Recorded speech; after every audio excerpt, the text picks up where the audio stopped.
Ako si Fe Agra, taga Masapang, Victoria, Laguna. Ako yung treasurer sa samahan ng irrigation administration. Ang tumatak sa isip ko yung methane emission. Yun ang Bakit po lang tumatak po sa inyo? kasi yung sa pakaintindi ko, parang yung ating ang buong mundo kumbaga ay umiinit na. Yun yung pakaintindi ko kanina sa paliwanag ni Ma'am. Doon. Sa Dayami, naman, nalaman ko na hindi lang pala sa yung production sa Dayami, hindi lang pala Dayami lang. Pwede din yung mga balat ng mga prutas, nakita ko kanina. Pwede rin gawing, kumbaga, pataba. Yun ang parang hindi ko kasi lingid sa kaalaman ko ngayon. Kumbaga, nadagdagan yung aking kaalaman ngayon. Medyo nag-aalinlangan Na gamitin. Yung kanina, yung nakita ko sa bioenergy ba yun? Yung ganun yung paniwanag kanina ng isang foreigner. Merong gumamit ba nung alam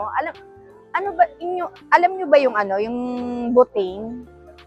Yun, sumasabog yun eh.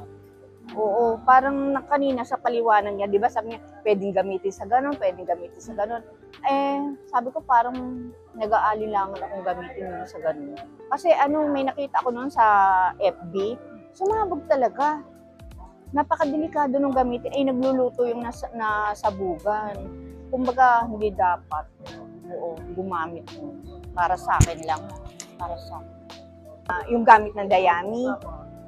Siguro mas maganda yung mas kailangan sa amin yung nakita ko kanina yung mga hinihiga ng mga pets, yung baboy, nagagamit pala yun doon. Hindi namin alam kasi yun. Kumbaga ngayon ko lang natutunan na kailangan pala yun. Bukod sa kabute na nakikita ko, kasi medyo matagal na yung kabute, ngayon pwede na rin pala sa mga baboy, yung higa ng mga baboy. Yung So, balak niyo po ba siyang subukan? titingnan ko kasi yung kumbaga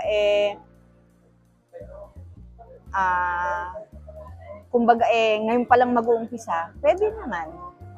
Ang gusto kong makita kanina, na excited akong makita, yung sinasabi na maliit daw na rice mill na pwedeng isilid sa bag. Parang imposible, di ba?